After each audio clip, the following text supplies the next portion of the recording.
Halo sayang, jumpa lagi di sini dengan Miss Eva ya nak ya. Nah, sekarang kita akan lanjut pembelajaran kita.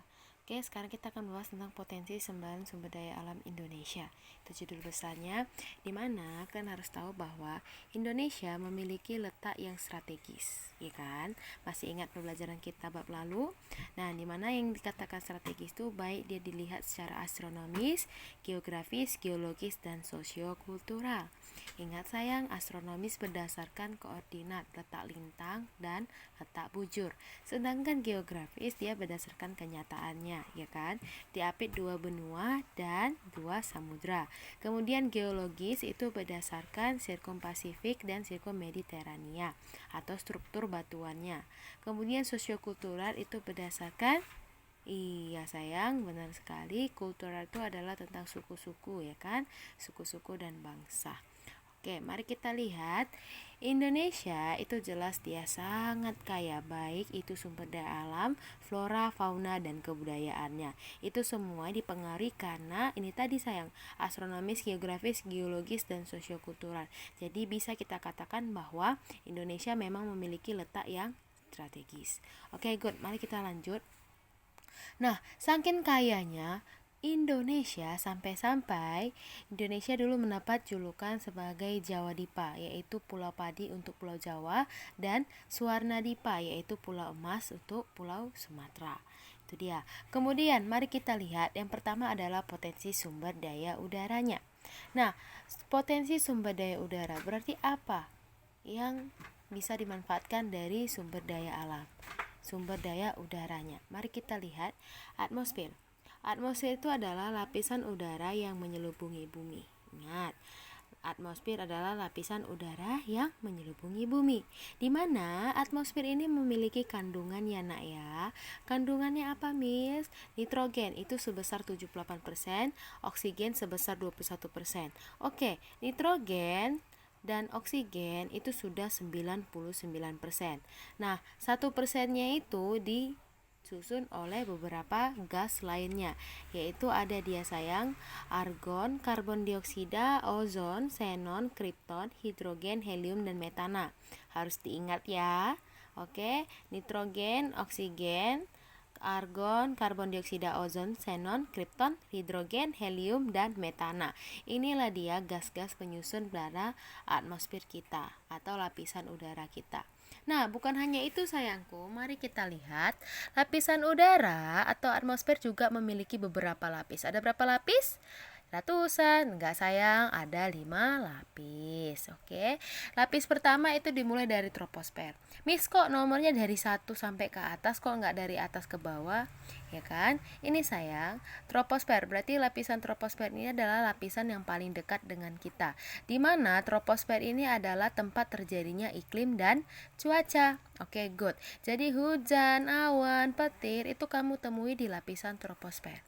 Nah, kemudian kita naik lagi makin ke atas bumi, ada lapisan stratosfer. Lapisan stratosfer itu terdiri atau terdapat ozon. Tahu ozon? O3. Nah, ozon ini adalah gas yang melindungi bumi dari sinar ultraviolet. Sinar ultraviolet apa Miss? Sinar matahari sayang. Oke. Jadi kalau sinar matahari itu langsung mengenai kulit kamu, maka itu akan menyebabkan panas yang sangat perih, ya kan? Nah, tapi karena adanya lapisan ozon, dia mampu menyaring sinar ultraviolet. Kemudian yang ketiga ada lapisan mesosfer. Oke sayang, lapisan mesosfer ini dari namanya aja berarti kita bisa melihat bahwa dia melindungi bumi dari meteor. Jadi pada saat meteor jatuh menyerang bumi, dia akan habis terbakar atau habis tergesek pada lapisan mesosfer. Gampang? Oke, kita lanjut. Termosfer ya sayang, bukan termos mama kita. Oke, termosfer ini sayang sebagai penghantar gelombang radio dan telekomunikasi. Kenapa Miss? Karena pada lapisan termosfer ini udah terjadi aurora yang disebabkan oleh partikel listrik.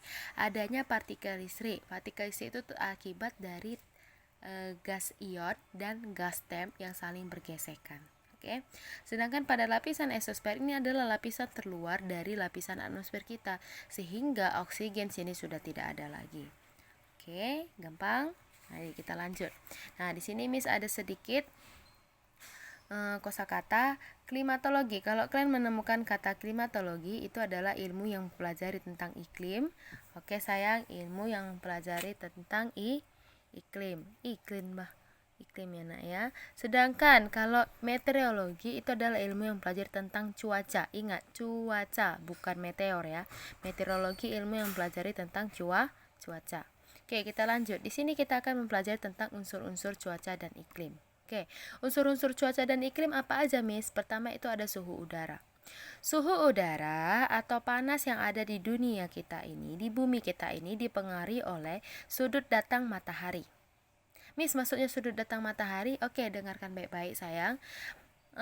Akan beda panas yang didapatkan bumi pada saat jam 12 siang atau pada saat jam 4 sore, ya kan?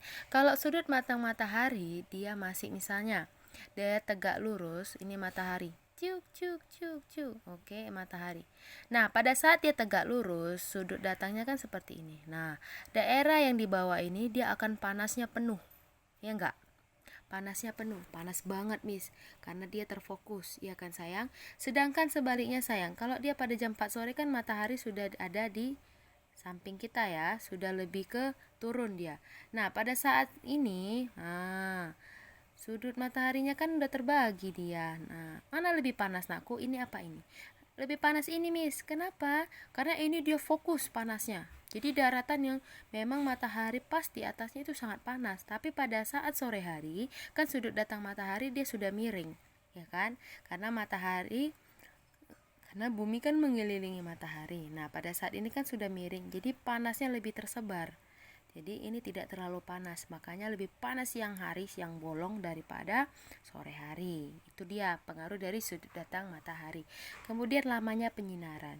Di mana matahari lebih lama bersinar atau sinarnya lebih lama, tempat tersebut akan lebih panas dan suhunya akan lebih tinggi. Oke, itu juga dipengaruhi oleh awan. Perhatikan, kalau awan lewat, mendung nggak? Kalau awannya nggak lewat, ya udah panas lagi balik. Kemudian relief bumi itu topografi, otomatis masih ingat kan? Daerah yang lebih tinggi dia lebih dingin daripada daerah yang lebih rendah karena sinar matahari yang datang itu akan terpantul dulu ke daratan yang paling rendah, baru akan naik ke atas, ya kan? Oke, angin dan arus laut. Oke, mari kita lanjut sayang. Kita lanjut lagi. Nah, jadi unsur-unsur cuaca dan iklim ada juga dia tekanan udara. Tekanan udara yaitu seberapa berat udara yang bisa menekan. Nah, mari kita lanjut biar makin ngerti. Kelembapan udara itu adalah kandungan uap air pada udara.